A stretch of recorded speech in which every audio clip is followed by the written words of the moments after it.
आज हम दूसरी विधि व्यय विधि एक्सपेंडिचर मेथड के द्वारा राष्ट्रीय आय की गणना करना सीखेंगे, जिसका पूरा फॉर्मूला आपकी स्क्रीन पर है। यह भी फॉर्मूला यदि आपको याद है तो बहुत इजी कैलकुलेशन है, तो फॉर्मूला याद सभी को होना चाहिए। तो हम व्यय विधि द्वारा राष्ट्रीय आय की गणना करना सीखेंगे। सबसे पहले इसके अंदर भी मुख्यतः 3 बिंदु ही हैं जो ग्रीन कलर से लिखे हैं। अंतिम उपभोग व्यय, सकल घरेलू पूंजी निर्माण, शुद्ध निर्यात। यह 3 बिंदु हैं और इन तीनों को जोड़ करके हमें मिलता है जीडीपीएमपी। जीडीपीएमपी बाजार कीमत पर सकल घरेलू उत्पाद, और यह हमारा पड़ाव है। इस प्रश्न में कुछ भी निकालने को आ सकता है। घरेलू आय भी पूछ सकते हैं, राष्ट्रीय आय भी पूछ सकते हैं, या XYZ कुछ भी पूछ सकते हैं। आपको सबसे पहले निकालना है जीडीपीएमपी। इसीलिए इस फॉर्मूले का यह पड़ाव याद रखना बहुत आवश्यक है। तो अब हम शुरू करते हैं इस फॉर्मूले को समझना। पहला लिखा है अंतिम उपभोग व्यय। अंतिम उपभोग व्यय होता क्या है? जो भी उपभोग किया जाता है, चाहे वह सरकार के द्वारा किया जाता है, चाहे हम लोगों के द्वारा किया जाता है, किसी फर्म द्वारा किया जाता है, किसी संस्था द्वारा किया जाता है, जो भी देश में विद्यमान है, जिनके द्वारा भी उपभोग किया जाएगा, वह अंतिम उपभोग व्यय कहलाता है। इसके 2 भाग हैं। पहला है निजी अंतिम उपभोग व्यय। अब निजी अंतिम उपभोग व्यय क्या है? निजी का अर्थ है हम परिवारों द्वारा, निजी कंपनी, निजी फर्मों द्वारा। तो इस प्रकार से जो उपभोग किया जाता है वह कहलाता है निजी अंतिम उपभोग व्यय। दूसरी ओर सरकारी अंतिम उपभोग व्यय। सरकारी अंतिम उपभोग व्यय नाम से ही पता चलता है, जब सरकार द्वारा किसी वस्तु का उपभोग पर खर्च किया जाता है। यहाँ व्यय की बात हो रही है, तो हम एक अर्थव्यवस्था में सारे व्ययों को जोड़ेंगे। सरकार द्वारा पुल बनाने पर व्यय किया जाता है। अभी कोरोना काल के अंदर फ्री राशन बांटा जा रहा है, उसके ऊपर करोड़ों रुपया खर्च हो रहा है। तो यह क्या है? सरकारी अंतिम उपभोग व्यय, सरकार द्वारा जो खर्च किया जाता है। यदि हम इन दोनों को जोड़ देते हैं, प्लस कर देते हैं, तो हमारे पास में आता है अंतिम उपभोग व्यय।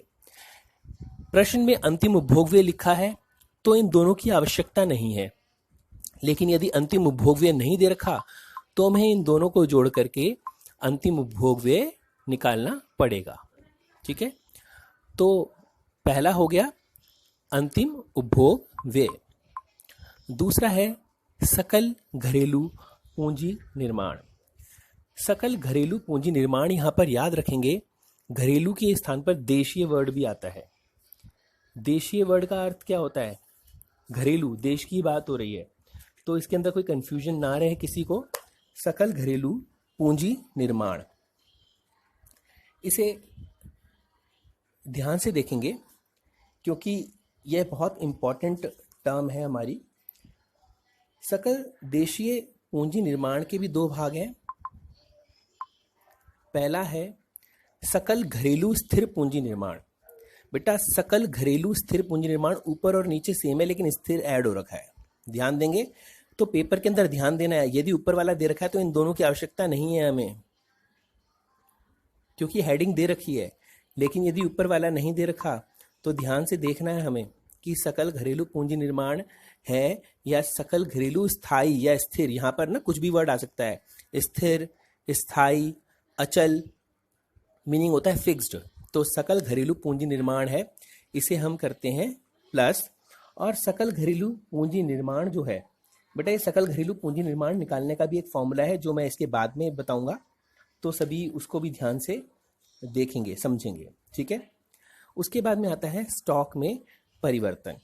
स्टॉक में परिवर्तन होता क्या है? स्टॉक में परिवर्तन का फॉर्मूला देखेंगे, अंतिम स्टॉक माइनस प्रारंभिक स्टॉक। अब ये स्टॉक में परिवर्तन है, इसके 2 अन्य नाम भी हैं जो याद रखेंगे। स्टॉक में परिवर्तन का पहला नाम है स्टॉक निवेश। ठीक है, स्टॉक निवेश। और दूसरा नाम है माल सूची निवेश। माल सूची निवेश। तो यह जो डिफरेंट नेम्स है वो याद रखने पड़ेंगे। ये वीडियो आप जब देख रहे हैं तो आप बाद में लिख सकते हैं एक पेपर पर, क्योंकि प्रश्न में नाम बदल बदल कर आएगा। दोबारा रिपीट कर रहा हूँ, स्टॉक में परिवर्तन के दो नाम हैं। पहला है स्टॉक निवेश, दूसरा माल सूची निवेश। फॉर्मूला सेम है, अंतिम स्टॉक माइनस आरंभिक या प्रारंभिक स्टॉक। अब इसे कैलकुलेट कैसे करते हैं? माना वर्ष के प्रारंभ में आपके पास 500 खिलौने थे और वर्ष खत्म होने के बाद में आपके पास 1000 खिलौने बचे, तो फॉर्मूला बोलते हैं अंतिम स्टॉक। अंत में कितने बचे? 1000। प्रारंभ में कितने थे? 500, तो माइनस 500 बचे कितने? 500। तो वह 500 कहलाता है हमारा स्टॉक में परिवर्तन। तो हम इस तरह से यदि दोनों मदों को जोड़ देते हैं तो हमारे पास आता है सकल घरेलू पूंजी निर्माण। ठीक है, इसके बाद में हमारे पास में है अगली टर्म शुद्ध निर्यात। शुद्ध निर्यात का सिंपल सा फॉर्मूला है, सभी देखेंगे, निर्यात माइनस आयात।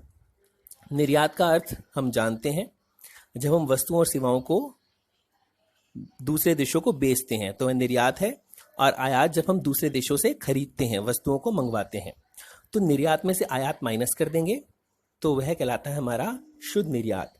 यह याद रखेंगे, निर्यात को हम एक्स से दिखाते हैं, कैपिटल एक्स से। निर्यात को दिखाएंगे कैपिटल एक्स से, और आयात को दिखाते हैं कैपिटल एम से। ठीक है, इस चीज का ध्यान रखेंगे। तो निर्यात माइनस आयात। अब इन तीनों को जोड़ दिया मैंने, तो मेरे पास में पहला पड़ाव आ गया, और ये पड़ाव याद रखना है। पड़ाव है जीडीपी एमपी, बाजार कीमत पर सकल घरेलू उत्पाद। ठीक है, लेकिन मुझे निकालना क्या है? अब मुझे घरेलू आय निकालने को बोला जाए तो उसको घरेलू आय में परिवर्तित कर दो, राष्ट्रीय आय निकालने को बोला जाए तो राष्ट्रीय आय में परिवर्तित कर दो। प्रश्न में राष्ट्रीय आय के लिए बोला गया है तो हम राष्ट्रीय आय में परिवर्तित करके देखेंगे। राष्ट्रीय आय क्या है? NNPFC, साधन लागत पर शुद्ध घरेलू उत्पाद। यह हमें निकालना है प्रश्न चिन्ह। तो हम परिवर्तित करेंगे, और परिवर्तित करेंगे देखेंगे सभी। सबसे पहले G से N पर जाएंगे। G से N पर जाते हैं सकल से शुद्ध की ओर, तो हमें नीचे उतरना पड़ता है। तो क्या करना पड़ता है? माइनस। देखेंगे माइनस, मूल्यह्रास या घिसावट। एक और नाम है अचल पूंजी या स्थायी पूंजी का उपभोग। तो मूल्यह्रास को माइनस कर दिया।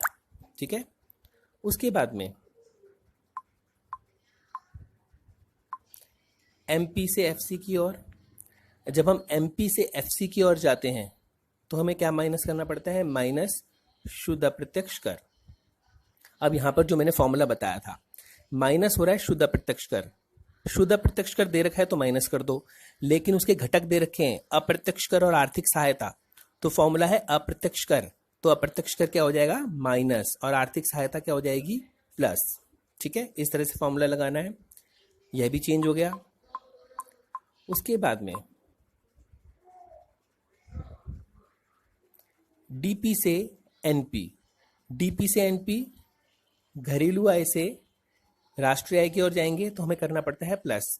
विदेशों से प्राप्त शुद्ध साधन आय, NFIA, यह दे रखा है तो सीधे प्लस कर देंगे। इसके घटक दे रखे हैं, तो पहला घटक है विदेशों से प्राप्त, वह प्लस हो जाएगा क्योंकि यहां पर प्लस है, और विदेशों को प्रदान माइनस हो जाएगा। दोनों में से यदि एक दे रखा है तो फॉर्मूले के अंदर दूसरे को जीरो मान लेंगे, सिंपल। तो इस प्रकार से हमें प्राप्त हो जाता है हमारा पूरा का पूरा व्यय विधि द्वारा राष्ट्रीय आय की गणना। यह पूरा फॉर्मूला है, सिंपल। एक और चीज ऐड करवा रहा हूं जो इसमें प्रश्न में पूछी जाती है, याद रखेंगे। इस प्रश्न में यहां पर लिखा है सकल और यहां पर भी लिखा है सकल। कभी कभी एग्जाम में सकल की जगह शुद्ध लिखा आता है। क्या लिखा आता है? शुद्ध। शुद्ध का मतलब है शुद्ध घरेलू पूंजी निर्माण या शुद्ध घरेलू स्थिर पूंजी निर्माण। कुछ नहीं करना हमें, जब भी शुद्ध आ जाए तो हमें मूल्यह्रास को घटाना नहीं है, बस मूल्यह्रास को भूल जाओ। ऐसा क्यों? क्योंकि मूल्यह्रास क्या करता है? शुद्ध करता है। ध्यान देंगे, जी से एन पर जाते हैं, मतलब ग्रॉस से नेट पर जा रहे हैं, शुद्ध करते हैं तो क्या करते हैं? माइनस मूल्यह्रास। यहां पहले से ही शुद्ध दे रखा है तो इसका मतलब उसे शुद्ध करने की जरूरत नहीं है। ठीक है, तो सिंपल सा ट्रिक है, जब यहाँ पर शुद्ध घरेलू पूंजी निर्माण हो या शुद्ध घरेलू स्थिर पूंजी निर्माण हो तो मूल्यह्रास को माइनस नहीं करना, बाकी सब कुछ सेम रहेगा।